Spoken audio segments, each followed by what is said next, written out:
Assalamualaikum warahmatullahi wabarakatuh. Kami dari kelompok A akan membacakan hasil presentasi kami yang berjudul Hubungan Arsitektur dan Kebudayaan di Daerah Sumatera. Sebelum itu kami akan memperkenalkan diri terlebih dahulu, yaitu dari Nurhalid HS Pongka Padang, Andi Farhan Wijaya, M. Rizky Abdul Salam, dan Salman Al-Farisi Wahyudin. Yang pertama, pengertian arsitektur dan kebudayaan. Yang pertama, arsitektur. Arsitektur dari bahasa Yunani yaitu arche dan tektun arche, berarti yang asli, yang utama, yang awal. Sedangkan tektun menunjukkan sesuatu yang berdiri kokoh, tidak roboh, stabil, dan sebagainya.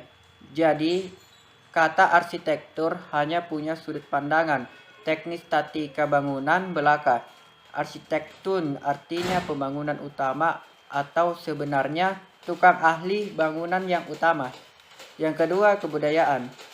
Kebudayaan berasal dari kata kultur dalam bahasa Belanda, kultur dalam bahasa Inggris, dan koler dari bahasa Latin, yang artinya mengolah, mengerjakan, menyuburkan, dan mengembangkan, terutama pengolahan tanah yang kemudian berkembang menjadi segala daya dan aktivitas manusia-manusia untuk mengolah dan mengubah alam. Hubungan arsitektur dan kebudayaan.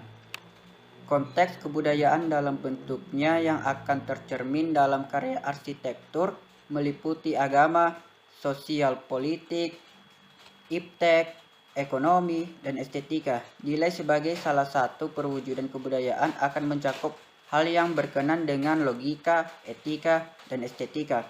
Faktor fungsi dari kebudayaan dalam wujud arsitektur ditentukan oleh kebutuhan, teknologi, asosiasi, estetika, telesik, dan pemakaian yang tepat. Arsitektur dan budaya di daerah Sumatera itu ada 4, yaitu Istana Basa, Rumah Gadang, Masjid Tuo Kayu Jauh, dan Rumah Kajang Lako. Yang pertama, Istana Basa. Istana Basa yang lebih terkenal dengan nama Istana Pagaruyung Istana Basa yang berdiri sekarang sebenarnya adalah replika dari yang asli. Istana Basa yang asli terletak di atas Bukit Batu Patah dan dibakar habis pada tahun 1804 oleh kaum Padri yang kala itu memerangi para bangsawan dan kaum adat. Istana tersebut kemudian didirikan kembali, namun kembali terbakar di tahun 1966. Dari arsitekturnya ialah Istana Pagaruyung asli dibangun seluruhnya dengan batang-batang kayu. Istana sendiri memiliki 3 lantai dengan 72 tiang dan gonjong sebagaimana pada umumnya rumah gadang, yang dilengkungkan serupa tanduk dari 26 ton serat ijuk.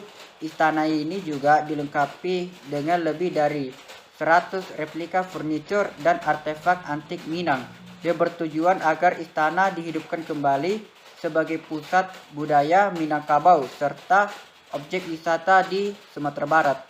Dari budayanya tersebut ialah siapa saja yang berkunjung ke Istana Pagaruyung dapat menyewa pakaian adat Minang sembari belajar seputar kerajaan Pagaruyung.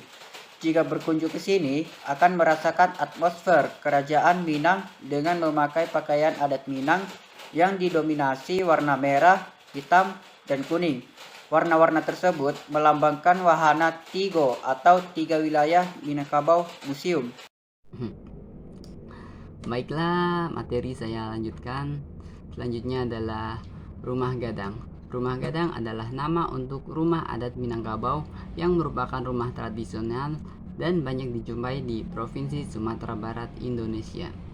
Rumah ini juga disebut dengan nama lain oleh masyarakat setempat dengan nama rumah Bonjong, atau ada juga yang menyebut dengan nama rumah Banjuang. Kemudian dari segi arsitektur, rumah gadang ini memiliki keunikan dari bentuk arsitektur dengan bentuk puncak atapnya runcing dan menyerupai tanduk kerbau, dan dahulunya dibuat dari ijuk yang dapat tahan sampai puluhan tahun. Namun belakangan atap rumah ini banyak berganti dengan atap seng. Rumah gadang ini dibuat berbentuk 4 persegi panjang dan dibagi atas 2 bagian, yaitu muka dan belakang. Dan kemudian dari budayanya, rumah gadang adalah nama untuk rumah tradisional adat Minangkabau.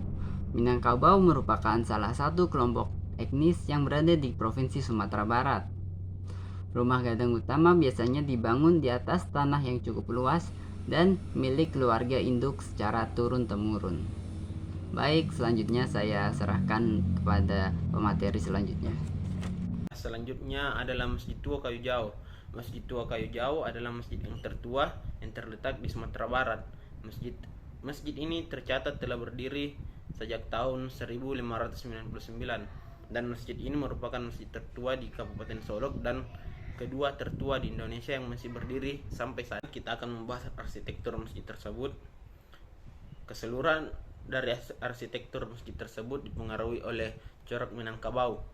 Masjid ini memiliki tatanan atap sebanyak 3 tingkat yang terbuat dari ijuk dengan ketebalan kurang lebih 15 cm dan permukaannya tidak datar melainkan cekung.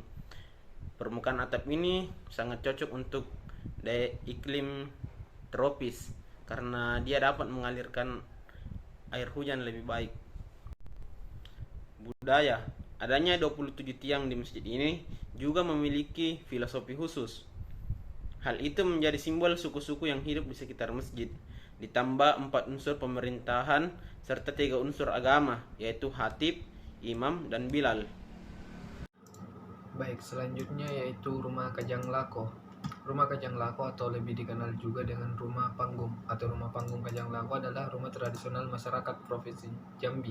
Secara arsitektural, rumah tradisional Kajang Lako dibangun dengan tetap mempertahankan gaya tradisional yang merupakan warisan dari generasi nenek moyang masyarakat Jambi, baik pada bagian interior maupun pada bagian eksteriornya. Arsitektur Kajang Lako tidak hanya dibangun sesuai dengan fungsi praktis rumah sebagai tempat tinggal, tetapi Kajang Lako juga dibangun dengan memperhatikan fungsi sosial dan budaya masyarakat Jambi, terutama suku Batin. Salah satu perkembangan Batin yang masih utuh hingga sekarang adalah Kampung Lamo di Rantau Panjang. Rumah-rumah di sana dibangun memanjang secara terpisah, berjarak sekitar 2 meter, dan menghadap ke jalan. Di belakang rumah juga terdapat sebuah lubang, tempat penyimpanan padi.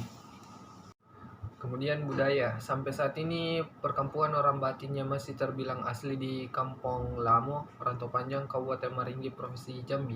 Di kampung tersebut terdapat gugusan rumah Kajang Lako yang dibangun dengan menggunakan kayu besi atau dikenal juga dengan nama kayu ulin, yang terkenal sangat keras dan awet sebagai material dasarnya. Itulah hasil dari presentasi kelompok kami. Kurang dan lebihnya mohon dimaafkan. Kami akhiri. Nun wal kolami wa mayasturun. Assalamualaikum warahmatullahi wabarakatuh.